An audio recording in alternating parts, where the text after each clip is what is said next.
अर्जुन गांडीवधारी अर्जुन प्रतिज्ञा करता हूँ, तेरे पुत्र का जिसने भी ये हाल किया है मैं तुम्हारे आंखों के सामने ला करके उनको मृत्यु दंड दूंगा।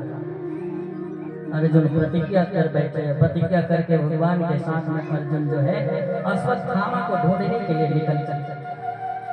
ढूंढते ढूंढते भागते भागते अश्वत्थामा जब देखा कि अर्जुन आ रहा है, लौट के देखा अर्जुन अब मैं नहीं बचूंगा। घबरा करके अश्वत्थामा जो है ब्रह्मास्त्र जो है अर्जुन के लिए छोड़ दिए। अर्जुन घबरा गए, ये क्या आ रहा है? भगवान ने कहा अर्जुन ये ब्रह्मास्त्र है, इसका तोड़ और कुछ नहीं, तुम भी ब्रह्मास्त्र चलाओ। तो अर्जुन ने भी इधर से भी ब्रह्मास्त्र छोड़ा। दोनों ब्रह्मास्त्र जब टकराने लगे पूरे संसार के प्राणी जलने लग गए उसके ताप से।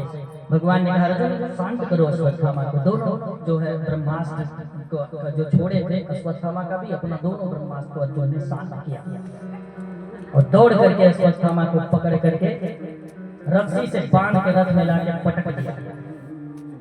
भगवान कहते क्या कर रहे हो? अरे इसको बांधो ना, ये आदत आई है, यहीं पर इनका बंद कर दो। अर्जुन ने कहा क्षमा करना महाराज, मैंने द्रौपदी के सामने ये प्रतिज्ञा किया था कि मैं तुम्हारे आंखों के सामने ही तुम्हारे बच्चों के कातिल को मृत्यु दंड दूंगा, तो उन्हीं के सामने ले जाकर मारूंगा। बांध के रथ में ला करके जब द्रौपदी के सामने ला के पटक दिए, ये है तुम्हारा बच्चों का हत्यारा द्रौपदी।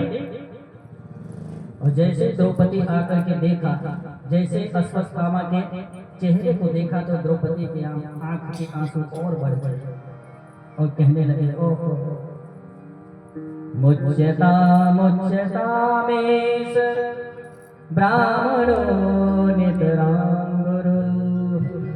मुच्यता मुच्यता, ये मारने लायक नहीं है स्वामी, छोड़ो, ये जो बंदी बना के है इसको छोड़ो।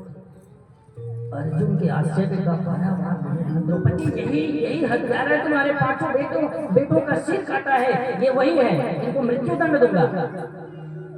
द्रौपदी हाथ जोड़ करके कहते हैं मैं बेटे का कितना दुख होता है ये मैं अभी अनुभव कर रही हूँ, और ये हमारे गुरु का बेटा है, इसलिए गुरु का बेटा मारने बोल के नहीं देता। ऊपर से ये ब्राह्मण है और हमारे गुरु का बेटा है, ये किसी भी हाल में वध लायक नहीं है, चाहे कौन हमारे 5 बेटे का वध किया हो, लेकिन ये वध लायक नहीं है, स्वामी छोड़ दीजिए। अर्जुन फटी फटी आंख से द्रौपदी की ओर देखने लगे। ये आताताई है, ये हमारे बच्चों का हत्यारा है।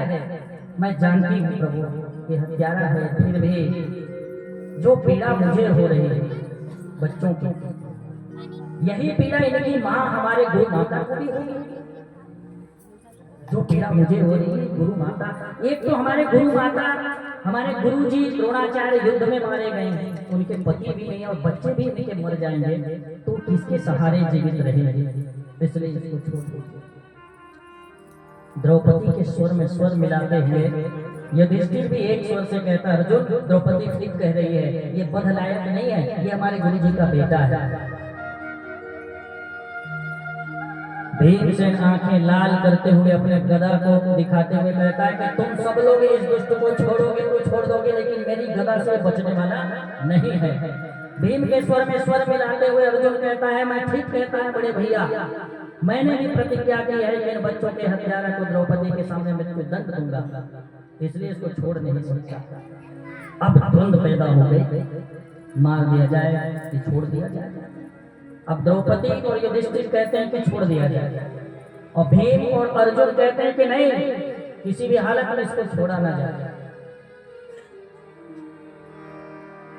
अब जब द्वंद पैदा हो गए तो एक बार भगवान की तरफ अर्जुन देखता है, दूसरी तरफ द्रौपदी देखता है। एक स्वर में द्रौपदी कहती ब्रह्म बंधुर्न हन्तव्य आतताये बधार्हणः मयैवो भयमां नातं पदपायन शासनम्।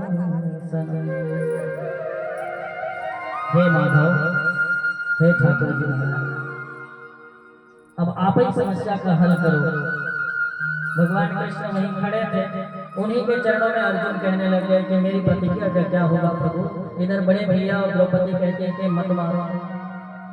तो आप बताओ, आप जो कहोगे वही करेंगे माधव, इनको मार दिया जाए कि छोड़ दिया जाए?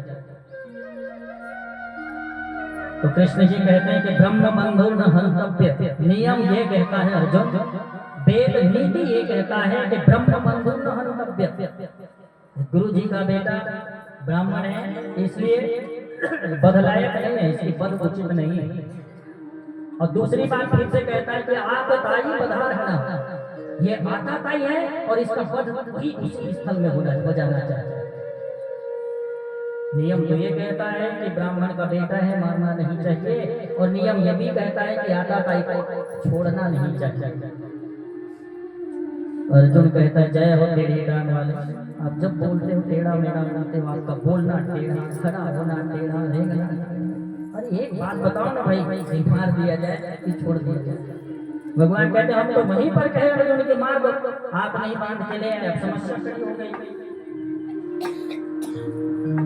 तो गीता की बात अर्जुन को याद आ गया। गीता में जो ज्ञान भगवान ने अर्जुन को दिया था, संभावितस्य च कीर्ति मरणादति विद्यते, प्रतिष्ठित व्यक्तियों का अपमान कर देना है उनकी करोड़ों मृत्यु के समान होता है। प्रतिष्ठित व्यक्ति ब्राह्मण गुरु जी का कहीं अपमान हो गया तो मृत्यु से भी बढ़ के होता है। इसलिए संभावित कहूं अपजस लाहू, मदन कोटि सम्मानित व्यक्ति का अपमान ही करोड़ों मृत्यु के समान होता है। अर्जुन को वो गीता का ज्ञान याद आया और अश्वत्थामा को धक्के मार के शिविर से बाहर निकाल दिया गया। उसकी मस्तक में चमकती हुई मणि को निकाल करके अपमानित करके शिविर से धक्का मार के बाहर कर दिया। अपमानित होकर, क्योंकि अपमानित कर देने से संभावित जो व्यक्ति होता है, जो प्रतिष्ठित व्यक्ति होता है, जब जब वो अपने अपमान का याद करता है करोड़ों करोड़ों बार मौत उनको मिलती है। अश्वत्थामा अपमानित होकर के जब चले तो प्रतिज्ञा कर बैठे कि मैं इनके